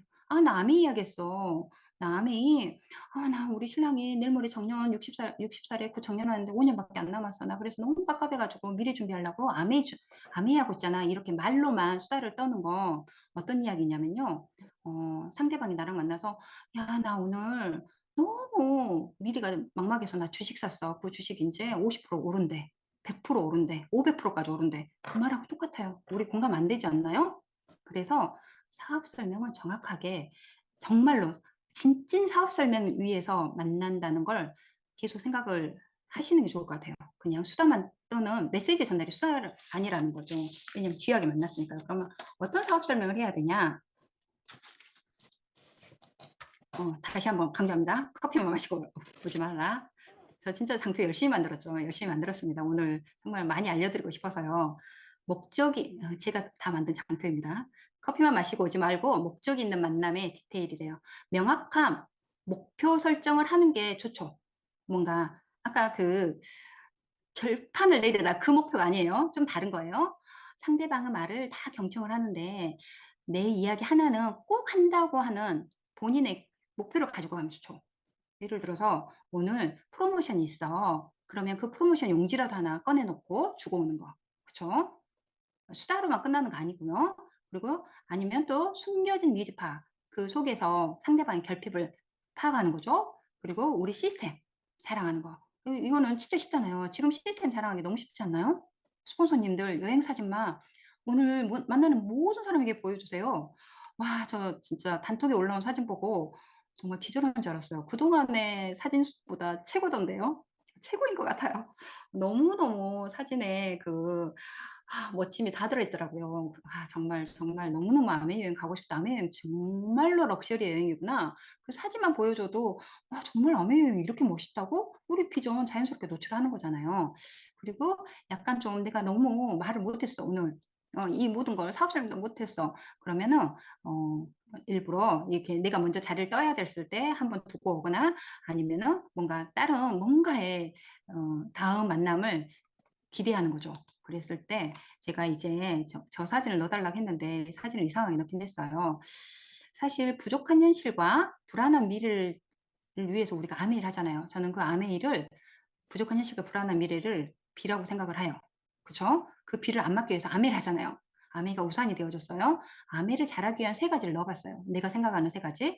미팅 참석, 탱고 실천, 사업 설명 집중이에요. 이 사업 설명을 정말 집중을 해야 돼서 이 아메이라는 이 우산에 사업 설명이 빠지면은 여기에 이 엄청난 게 빠지죠. 하나씩 할 때마다 빠진다고 생각해 보세요. 그러면 비 다 맞아요. 아메이로 우리는 우산을 준비해야 되는데 미팅만 참석해. 그러면 난 지금 비 다 맞고 있겠네. 그렇게 생각하시면 돼요. 이 3가지를 반드시 해야 되는데 그중에 정말 정말 중요한 거 하나라도 뺄 수 없지만 오늘은 사업 설명에 대한 이야기를 잠깐 해드려 볼게요. 사업 설명을 왜 해야 되냐면요. 어떤 사람은요, 네트워크가 커지고 있어요. 어떤 사람, 나는 멈추는 것 같아요. 어떤 사람은 멈춰. 결정적인 핵심적인 키워드는 STP, 사업 설명이에요. 네트워크가 커지냐, 멈추느냐, 네트워크 속도가 빠르냐, 이렇게 멈춰 있느냐. 그걸 결정하는 게 STP예요. 왜냐, STP는요, 소비자를 사업가로 깨우는 유일한 열쇠입니다. 유일한 열쇠예요. 그쵸? 한마디로 이렇게 말씀드려 볼까요? 내가 오늘 사업 설명 없이요. 제품만 막 했어. 소비자예요. 그 얘기를 내가 오늘 영화관을 보러 갔어요. 그런데 예고편만 보고 와요. 아니면 영화관을 갔어요. 근데 팝콘만 먹고 와요. 영화는 보지 않아요. 그거하고 좀 비슷하다. 이 비유가 되려나요? 어찌됐건 단순 소비자에게 STP 사업 설명을 하지 않잖아요? 그럼 이 사람은 절대 사업가로 전환이 될 수 없어요. 그쵸. 계속 제품만 쓰겠죠. 계속 제품만 쓴다 한다는 거는 어떤 얘기냐면 내가 혼자 100명의 사람을 100번을 만나고 다니는 거 나 혼자 오늘 칼슘 팔고 나 혼자 오늘 뭐 또 프로모션 얘기하고 나 혼자 오늘 100명을 하루에 10명이다 30명이다 만나가지고 매일매일 30명 못 만나잖아요. 최대 10명 만난다 해봐요. 오늘도 10명 내가 만나서 혼자 하고 내일도 10명 내가 만나서 매일 나는 이렇게 제품만 얘기하고 다니는 거죠. 그럼 노동수비지 않나요? 내가 제품 얘기를 하지 않으면 제품 쓸 사람이 없어지겠잖아요. 그래서 이쪽으로 가야 돼요. 사업 설명해야 돼요. 사업 설명을 하면 혼자 하면 한 배지만 사업 설명에서 이 사람들과 같이 시스템에서 들었어요. 그러면 이 사람들도 가서 한 명에게 얘기하고 10명에게 얘기하겠잖아요. 그러면 시스템으로 같이 하게 돼요. 그래서 무한배가 되겠죠. 정말 비전과 속성을 반드시 짚어줘야 돼요. 그래야 우리의 사업이 네트워크가 멈추지 않아요. 그렇죠? 그러면 사업 설명을 딱 했을 때 어떤 착각이 드나요? 사업 설명의 진실. 우리가 처음에 사업 설명을 들었을 때 한번 생각을 해보세요. 어땠나요? 저도 그랬거든요. 하나도 들리지 않았어요. 이 사업의 원리, 이 사업의 뭐 숫자 막 642, 112 막 들리지 않아요. 데이터 전혀 들리지 않죠. 전혀 기억 안 나죠. 그런데 그냥 그 사람과의 그 사람이 나하고 저는 신뢰가 크게 있지는 없었거든요. 스폰서님과 신뢰가 없었죠. 그 당시에는. 그런데 그냥 말하게서 갔고요. 갔으니까 나의 신뢰를 그냥 지키는 거죠. 그냥 앉아 있었죠. 아무 소리가 안 들려도. 우리는 그냥 그러지 않나요? 상대방과의 신뢰 때문에 그냥 그 자리에 앉아 있는 거잖아요.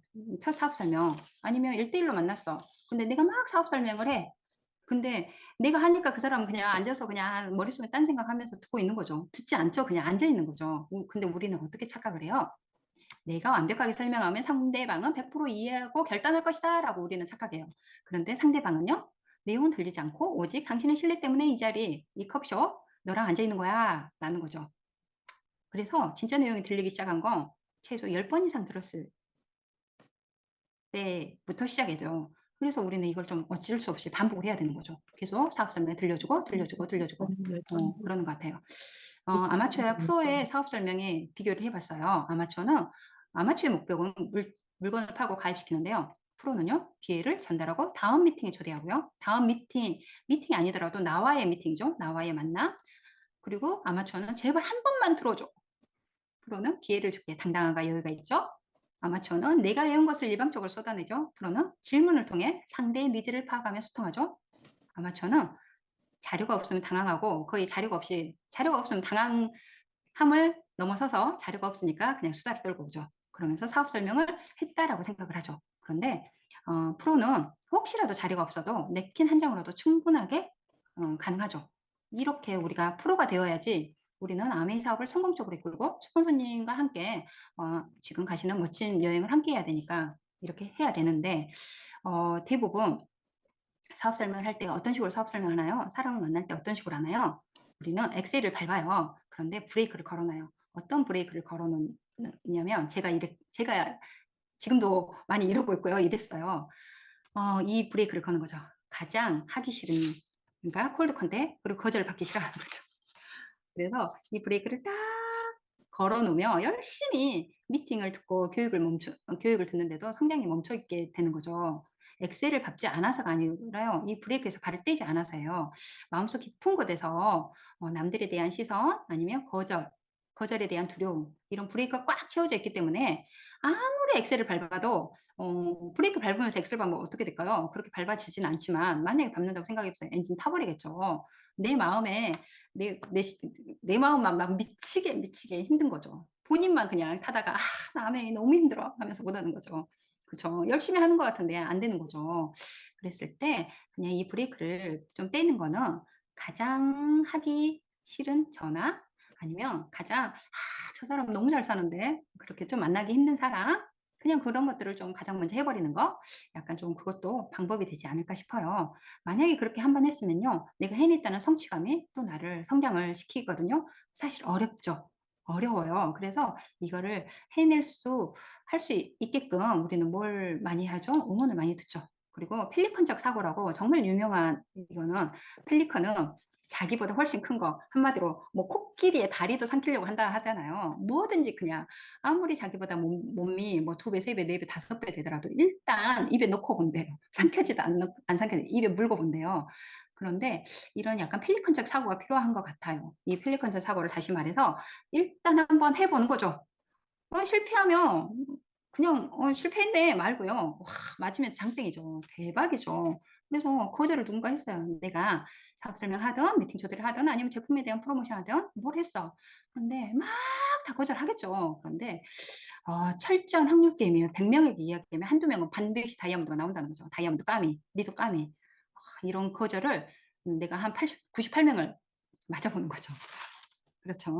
그랬을 때 펠리컨적 사고 저도 다시 한번 그래 일단 삼켜보자. 실패하면 그냥 뱉으면 되고 맞으면 삼키고 맞으면 정말 대박인 거고 그런 사고를 가져봐도 너무너무 좋을 것 같아요. 그리고 2, 3분 안에 설명할 수 없으면 제대로 아는 것이 아니다. 예전에 우리 그 본사에서 자꾸 이런 강의를 해주셨어요. 엘리베이터 사업 설명이라고 30초, 90초, 1분 30초 안에 끝내야 돼. 1분 30초 안에 해야 돼. 강의를. 그러니까 사업 설명을. 엘리베이터 안에서 하는 거죠. 그런 연습을 해보라고 정말 많이 말씀을 하셨거든요. 이건 사실 이게 뼈대잖아요. 뼈대가 튼튼해야지 이 뼈대에 근육과 살도 붙을 수 있죠. 뼈대가 없는 사업 설명은 군더더기가 많은, 말만 많은 잔소리가 될 수도 있어요.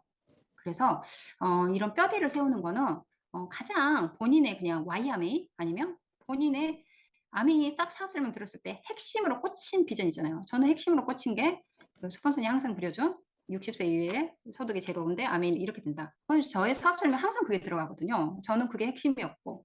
그럼 꽂힌 게 하나 있을 거예요. 그럼 거기에 자기의 살을 붙여보는 거죠. 가장 짧고 굵은 엘리베이터 스피치를 한번 훈련을 해보는 거죠. 90초 안에 끝날 거, 3분 안에 끝날 걸.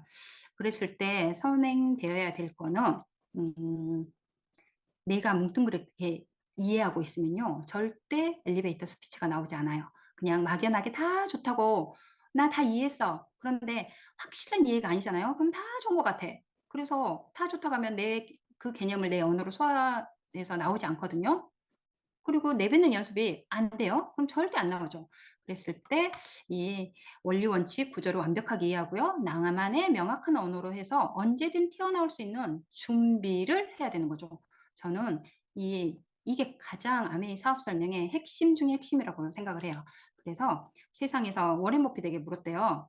딱 한 종목에만 몰빵해야 된다면 세상에서 가장 좋은 투자는 자신에게 투자하는 거래요. 스스로를 개발. 우리는 자신에게 투자하는 거, 우리를 개발하는 건 뭘까요? 제품 공부를 진짜 많이 하고요. 사업 설명을 진짜 많이 듣고 연습해서 내뱉는 연습까지 해보는 거. 이거지 않을까요? 이게 완벽하게 내가 습득이 돼 있다 하면 어디를 나가든 정말 자신감 있게 하겠잖아요. 그래서 사업 설명을 잘하는 방법 3가지. 미팅 참석 기본이죠. 오문을 정말 많이 들어야 되겠죠. 다른 사람이 하는 이야기를 정말 많이 듣고요. 사업 설명을 많이 듣고요. 반드시 나만의 사업 설명 고안서를 만들어야죠. 아까 엘리베이터 스피치. 내가 꽂히는 그 뭔가가 있었겠잖아요.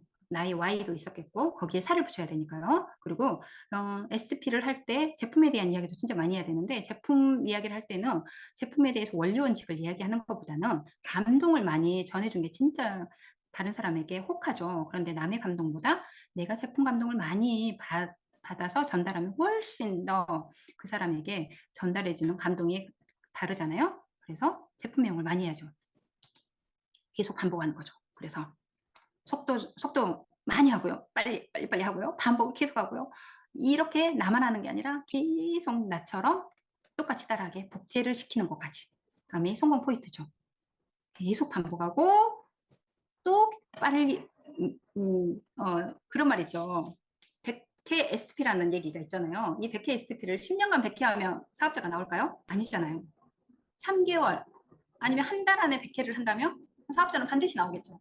그러니까 얼마나 짧은 시간에 얼마나 몰입해서 사업 설명을 많이 하냐. 그게 또 성공에 척조를 하잖아요. 내가 사업 설명만 많이 하는 게 중요한 게 아니라 빠른 시간에 많이 해보는 거. 그래서 100회 STP를 3개월에 집중해보는 거.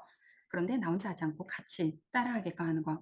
저는 무수히 많은 사업 설명을 했죠. 그래서 저는 이렇게 뭔가 없어도 종이에다 내가 가지고 있는 개념이 써 있기 때문에 아까 뼈대가 써 있기 때문에 그 뼈대에 그냥 상대방의 결핍을 듣고 그 상대방에 맞춰서 어느 정도 사업 설명을 할 수 있거든요. 이렇게 만약에 빈 백지에 사업 설명 할 수 없다. 그러면 본인의 사업 설명 교환지가 반드시 필요하겠죠. 그래서 거기에 그냥 떠듬떠듬 읽어도 되고요. 좀 읽기가 그런다. 그러면은 연습을 미리 많이 해보는 거죠. 정말 사업 설명은요, 많이 뱉어보는 것도 진짜 중요해요. 그래서 저는 사실 파트너 리더님들과 줌에서도 사업 설명하는 연습을 좀 하고 있거든요. 그래서 어떻게든 우리는 이 사업을 그냥 사업하려고 사업하는 게 아니잖아요. 성공적으로, 성공하려고 사업을 하니까 정말 더 빠르게, 더 많이 그리고 복제시키는 편안함을 버리고 다시 100회 STP를 시작해 보시게요. 저도 도전합니다. 그래서 다시 인증샷도 좀 올리고 다시 한번 100회 STP를 해서 지금 너무도 귀한 시간이잖아요. 골든 타입이죠. 4월 별로 안 남았고 5, 6, 7, 8, 9 9월 달에 또 새롭게 또 화이팅 해야 되니까 9월부터 또 큐를 다시 들어가야 되잖아요. 여기 계신 모든 분들이 다시 또 도전을 하시는 거잖아요. 그랬을 때 9월에 시작하면 늦죠. 그래서 지금부터 다시 100회 SP를 시작해 보면 너무너무 좋을 것 같아요. 그리고 SP를 하는 걸로 끝나지 않고 SP의 가장 꽃은 어디에 연결하는 거예요? 시스템에 연결하는 거죠. 줌 미팅등, 홈 미팅등, 현장 미팅등 시스템에 연결을 하는 건데 사업 설명의 진짜 목표는요. 정말요. 시스템 미팅에 초대해요. 미팅에 초대해요. 그래서 다시 만날 약속을 잡아서 또 계속 미팅 초대하고 사업 설명, 만날 약속 잡아서 계속 미팅 초대하고 사업 설명하고. 그런데 제가 이 얘기를 안 했네요. 48시간 안에 다시 사업 설명 후에 48시간 안에 다시 만나는 게 중요하잖아요. 팔로우, 그건 팔로우 하시는 분이 또 설명을 해주실 거고요. 미팅 초대, 그러니까 초대의 자세는 구걸이 아니라 선물이에요. 우리 호기심, 당당, 열정이란 말이 있죠. 야, 미팅 한 번만 와줘. 저도 그렇게 얘기도 하긴 해요. 왜냐면 아무리 얘기를 해도 안 들어줄 때가 있잖아요. 그랬을 때 그냥 아쉬운 소리 하듯이 하지만 대부분의 초대는 우리는 아쉬운 소리 하는 사람이 아니고 우리는 선물을 주는 사람이잖아요. 그래서 당당함과 진실성을 가지고 내가 너에게 큰 선물을 주고 있다는 나의 마음가짐 그렇게 해야 됩니다. 그렇게 말은 안 하더라도 나의 자세나 마음가짐은 너에게 이 엄청난 기회의 선물을 주는 거야 라고 하고 당당하게 이렇게 초대를 해보면 좋을 것 같고요. 제가 지금까지 했던 일련의 모든 만남과 사업 설명, 미팅 초대 그거는 가장 중요한 게 지속의 힘인 것 같아요. Keep going. 바위를 뚫는 거는 힘이 아니고 꾸준함이라는 거죠. 중간에 꺾이지 않는 마음, 이 꾸준함으로 반드시 모두 함께 비전 트립 또 비전 보너스까지 주인공이 되었으면 좋겠습니다. 저는 이상으로 마치겠습니다. 감사합니다.